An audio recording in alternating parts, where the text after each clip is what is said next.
Good morning. I am our physics teacher, 8th standard physics.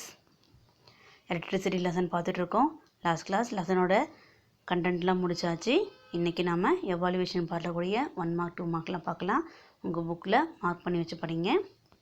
எவாலுவேஷனில் first Roman, choose the best answer. First question, when an ebonite rod is rubbed with the fur, the charge acquired by the fur is positive. இல்லையா, ebonite ராடை ஃபர்ரால் வச்சு நம்ம ரப் பண்ணும் போது அக்கறாகக்கூடிய charge பார்த்தோம்னா positive. Second question பாருங்கள். The electrification of two different bodies on rubbing is because of the transfer of. அதாவது ரெண்டு different ஆப்ஜெக்டை வந்து நம்ம ரப் பண்ணும் போது எலக்ட்ரிஃபிகேஷன் நடக்குது. அதுக்கு என்ன காரணம் அப்படின்னு பார்த்தோம்னா transfer of electrons. So answer is electrons. Third பாருங்கள். Which of the following a simple circuit must have. ஒரு சிம்பிள் சர்க்கியூட் நம்ம போடணும் அப்படின்னா நம்மளுக்கு தேவையானது என்னென்னு பார்த்தோம்னா பேட்ரி ஒயர் ஸ்விட்ச் தான். So answer is battery wire ஸ்விட்ச். ஃபோர்த்து பாருங்கள். an electroscope has been charged by induction with the help of charged glass rod. The charge on the electroscope is. இல்லையா, ஒரு எலக்ட்ரோஸ்கோப்பை வந்து பார்த்தோம் அப்படின்னா இண்டக்ஷன் மெத்தடில் இன்னொரு சார்ஜர் கிளாஸ் ராடு கொண்டு வந்து பக்கத்தில் வைக்கும்போது நம்மளுக்கு எலக்ட்ரோஸ்கோப்பில் உருவாகக்கூடிய சார்ஜ் பார்த்தோம்னா பாசிட்டிவ். ஓகேவா, so answer is positive. Fifth பாருங்கள். ஃபியூஸ் அப்படின்னு சொன்னோடனே உங்களுக்கு ஞாபகம் வருது சேஃப்டி டிவைஸ் தான் இல்லையா. So fuse is a protective device for breaking and electric circuit. So answer is a protective device for breaking and electric circuit. Second roman பாருங்கள். fill in the blanks. First one, dash takes place by rubbing object together. ஆப்ஜெக்டை நம்ம ரப் பண்ணுறதுனால அங்கே என்ன நடக்குதுன்னு பார்த்தோம்னா transfer of electrons. So answer is transfer of electrons. Second question பாருங்கள். The body which has lost electron becomes. ஒரு object எலக்ட்ரானை வந்து இழந்துருச்சு அப்படின்னா அது என்ன சார்ஜாக மாறும் அப்படின்னா positive charge. So answer is positive. Third பாரு. dash is a device that protect building from lightning strike. இல்லையா, மின்னல் உருவாகும் போது பில்டிங்கை பாதுகாக்கிறதுக்காக பயன்படக்கூடிய டிவைஸ் தான் லைட்டனிங் அரஸ்டர். இல்லையா, so answer is lightening arrester. Fourth பாருங்கள். dash has a thin metallic filament that melt and breaks the connection when the circuit is overheated. இல்லையா, சர்க்கியூட் வந்து ஓவர் ஹீட் ஆகும்போது ஃபிலமெண்ட் வந்துட்டு மெல்ட் ஆகி cut ஆகும் இல்லையா, அது என்னென்னு பார்த்தோம்னா electric fuse. So answer is electric fuse. Fifth பாருங்கள். 3 bulbs are connected end to end from the battery. This connection is called dash. இல்லையா, பேட்டரியோட பல்ப்ஸ் எல்லாமே எண்டு டு எண்டு கனெக்ட் பண்ணுறோம் அப்படின்னாவே அது சீரிஸ் சர்க்கியூட் தான். So answer is series circuit. Third பாருங்கள். State true or false. If false correct the statement. First question.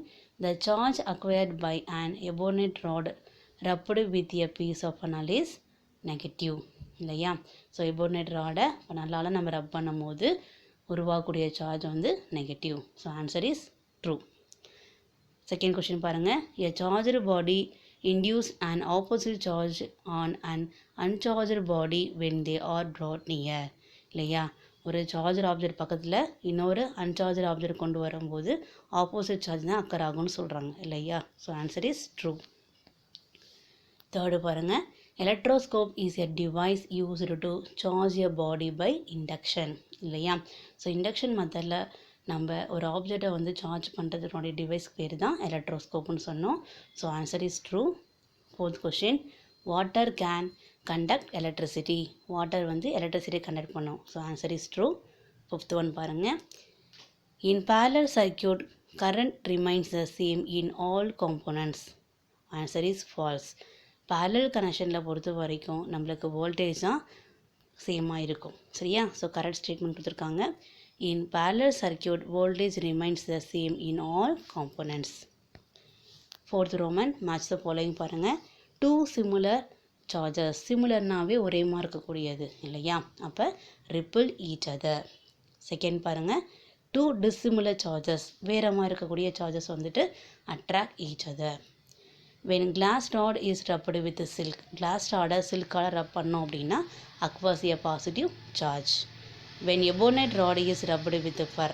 ebonite rod ஃபர்ரால் ரப் பண்ணோம் அப்படின்னா அக்வஸ் எ நெகட்டிவ் சார்ஜ். ஓகேவா? ஃபியூஸ் அப்படின்னாவே prevent a circuit from over heating. ஓகேவா? எப்போ match the following நீங்கள் எழுதினாலையும் கொஷினுக்கு நேராக ஆன்சரை எழுதுங்க. எப்போ எழுதினாலையும் கொஷின் வித் ஆன்சரோட எழுதுங்க. ஓகேவா? அடுத்தது ஆன்சர் ப்ரீஃப்லி 2 மார்க்ஸ் நம்ம பார்க்குறோம். ஃபஸ்ட் கொஷின் பாருங்கள். How charges are produced by friction. ஃப்ரிக்ஷனால் சார்ஜஸ் எப்படி ப்ரொடியூஸ் ஆகுதுன்னு கொடுத்துருக்காங்க. Rubbing certain materials which one another can cause the build-up of electrical charge on the surface. இல்லையா? சடன் மெட்டீரியலை ஒரு ஆப்ஜெக்டால் நம்ம ரப் பண்ணும் போது அங்கே எலக்ட்ரிக்கல் சார்ஜஸ் வந்து பில்டப் ஆகுது, அதோட சர்ஃபேஸில் வந்துட்டு பில்டப் ஆகுதுன்னு சொல்கிறோம். இல்லையா? Rubbing certain materials with one another can cause the build-up of electrical charges on the surface. Second question.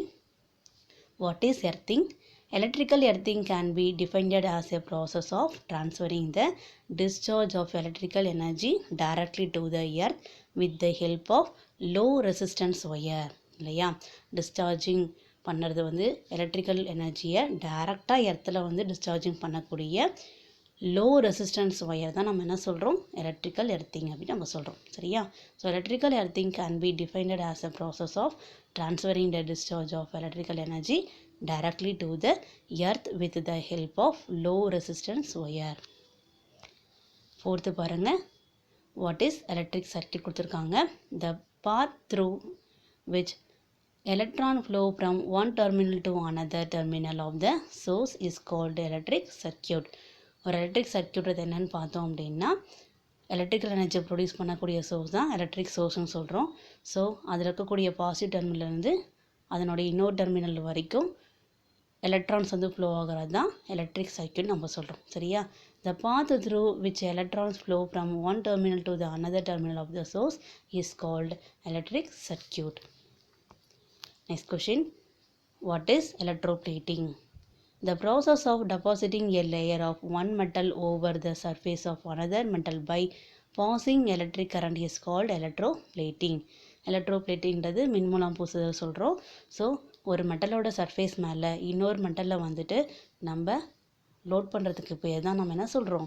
Electroplating சொல்கிறோம். சரியா? ஸோ எலக்ட்ரோப்ளேட்டிங் பார்த்துக்கோங்க. The process of depositing a layer of one metal over the surface of another metal by passing electric current is called electroplating. Last question. Electroplating ஓட uses கொடுத்துருக்காங்க பாருங்க. The objects such as car parts, bath tap, kitchen gas burner, bicycle handlebar, wheel rim are made from a cheaper metal and only a coating of chromium is deposited over it. இல்லையா? So day to day லைஃப்பில் use பண்ணக்கூடிய சில பொருட்கள் கொடுத்துருக்காங்க. அது எல்லாமே என்ன பண்ணியிருக்காங்கன்னா சீப்பர் மெட்டல் யூஸ் பண்ணிவிட்டு அதுக்கு மேலே குரோமியம் வந்து டெபாசிட் பண்ணியிருக்காங்க. இதுதான் எலக்ட்ரோப்ளேட்டிங்கோட யூசஸ் நம்ம சொல்கிறோம். The object such as car parts, bath tap, kitchen gas burner, bicycle handlebars, wheel rims are made from a cheaper metal and only a coating of chromium is deposited over it. ஓகேவா? So இன்றைக்கி சொன்ன 1 mark 2 mark எல்லாத்தையும் புக்கில் mark பண்ணி படிங்க. Next கிளாஸில் பார்க்கலாம். Thank you.